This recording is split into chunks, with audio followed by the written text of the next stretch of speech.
I now call on Ruth Davidson to speak and move the motion in her name. Ruth Davidson. Presiding Officer, on Monday of last week, the First Minister announced her intention to demand a second referendum on independence. On Saturday of last week, the First Minister used her party conference speech to demand a second referendum on independence. And today we meet here to debate the SNP's demand for a second referendum on independence. And at least this last week has shown everybody what the #1 priority of this Scottish Government really is. It's separation, not education. This week, they've made clear what comes first. And, Presiding Officer, we've heard the First Minister speak today, and let me run through what she said about a second referendum in times past. In August 2014, a month before we voted on independence, we were told that constitutional referenda are a once-in-a-generation event, and I take it that she doesn't deny saying that. A few weeks later, at her party conference speech, she summoned up all her gravitas to tell her delegates that another referendum in this Parliament without a change of opinion would be wrong and we won't do it. A year ago this very week, she and I addressed a Federation of Small Business conference in Glasgow, where a businessman called Alan Robbie asked her why she was dragging us back to a referendum. And looking him in the eye, she promised him, if opinion stays as it was in the referendum, there won't be another referendum.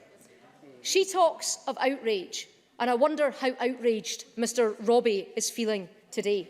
Absolutely. We'd just like to ask Ruth Davidson why she has omitted to quote the manifesto that I was elected as First Minister on last May. Ruth Davidson.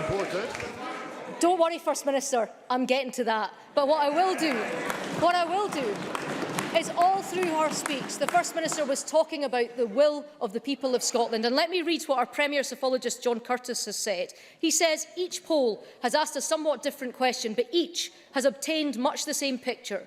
Only just over a third say that there should be a second referendum, while around a half reckon there should not. The people of Scotland don't want this, and it won't wash to have a First Minister standing there, washing her hands, saying, it's not me that's dragging us there, it's with a heavy heart, a big Tory did this and ran away. It won't do, First Minister. Take responsibility. And if all of those quotes that I gave you weren't enough, just for good measure, in the live TV debates that we all took part in April last year, watched by hundreds and thousands of Scotland's voters, the First Minister made herself clear. If support for independence doesn't increase, there won't be another referendum. Well, support hasn't increased. Indeed, according to the weekend's polls, the impact of the First Minister's big announcement last week has led to a drop in support for independence. But never mind, because if you're in the SNP, you don't need to acknowledge old promises, still less honour them. Instead, we are told today to forget about what was once said and instead submit to the SNP's will. Well, we don't, and we won't. So, Presiding Officer, let me set out the many reasons why my party will be opposing the government motion today. Because it calls on this Parliament to gain the power to call a referendum between the autumn of 2018 and the spring of 2019. Order. Order. Kenny, one day you'll make it to the front bench, but it won't be this week. The motion also insists that it is only this Parliament which should have the say over the franchise and the details of this referendum. And this bulldozer approach is completely at odds with the way in which the 2014 referendum was held.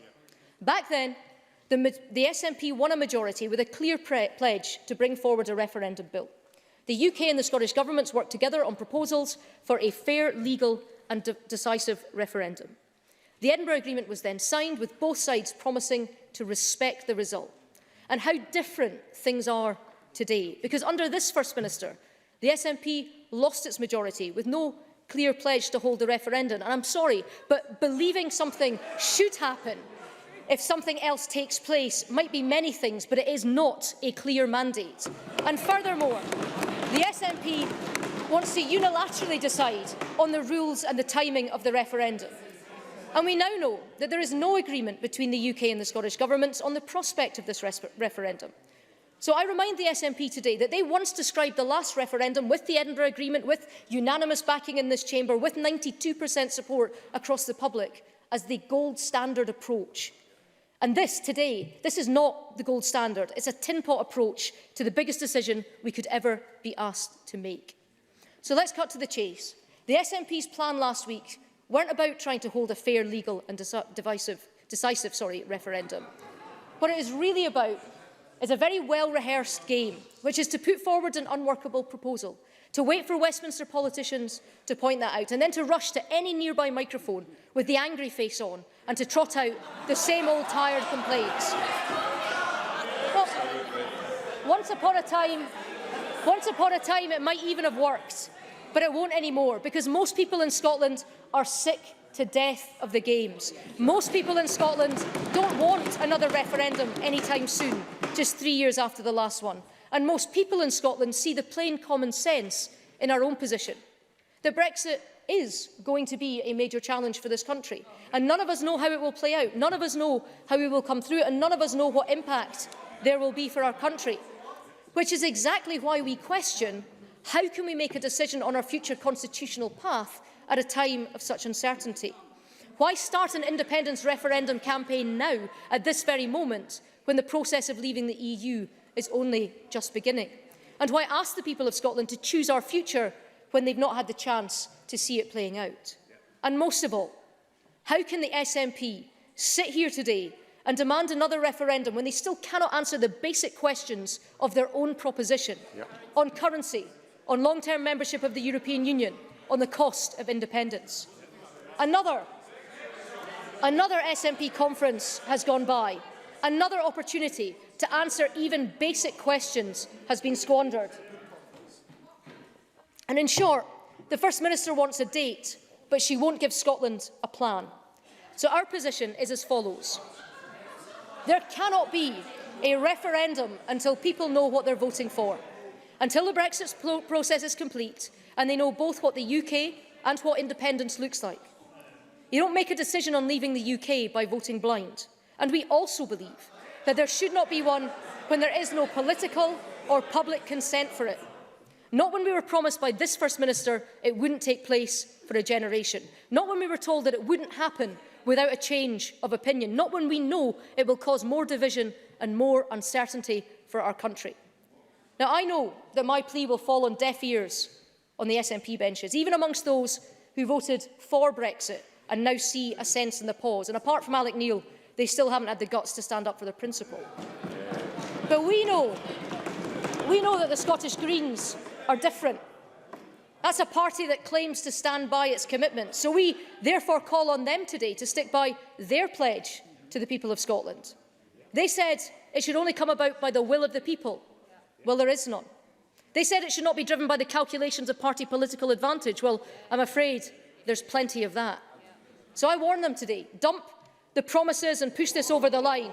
And their position as the self-appointed moral guardians in this place will be no more. Now, I know absolutely be delighted to give way to the co-convener of the Green Party talking against his own manifesto pledge. Patrick Harvey. I'm grateful to the member for giving way, and I'm interested that she raises manifesto pledges. When I read in the Tory manifesto from 2015, on the very same page as the commitment to hold this reckless EU referendum, we are very clear about what we want from Europe. We say yes to the single market. Have I misunderstood the meaning of that apparently clear commitment? Ruth Davidson. The Prime Minister has already said that she wants UK firms, including Scottish ones, to be able to operate within and trade to the single market. And the whataboutery is fantastic. If a new referendum is to happen, it should come about by the will of the people and not be driven by calculations of party political advantage. Pin that to your front as you go through the voting booths, Patrick. Now, I know that all of the analysis and commentary surrounding today's debate has pointed to a predetermined result, and that there's little point in us all turning up because we all know how it's going to end, with the Greens dutifully backing the SNP as oft times before, and as Patrick has just admitted.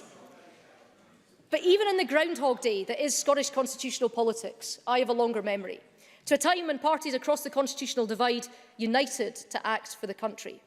I remember in September of last year, when this Parliament voted for ministers to call in major NHS service changes. 6 months on, and no action by the Scottish Government. Also in September, the Parliament voted to ban fracking. Now, I didn't back it, but the votes were there for it in this chamber, and no action by the Scottish Government. In November, the Scottish Parliament voted to abolish the Offensive Behaviour at Football Act. 4 months on, no action by the Scottish Government. In January, this Parliament voted against SNP plans to scrap the Highlands and Islands Enterprise Board. No action by the Scottish Government. And just this month, the Parliament voted against SNP plans to abolish the Scottish Funding Council. 5 times in 6 months, the will of the Scottish Parliament has been clear, and 5 times in 6 months, this SNP government has chosen to ignore it. So if today the vote does go as all the commentators expect, I hope SNP members will reflect as they are crying grievance. Why do they exclaim that the Westminster Government should recognise votes in the Scottish Parliament when the Scottish Government does not do so? And to those Scots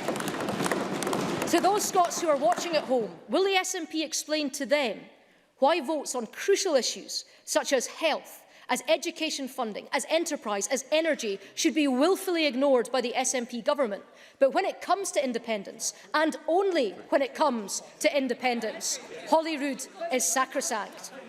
Presiding Officer, this referendum may be this First Minister's priority, but it is not mine and it is not that of my party. And we say, let this Parliament focus on the issues that we were elected to deliver on better schools, on a sustainable NHS, on a growing economy, and on a strong Scotland as part of a strong United Kingdom. I move the amendment in my name.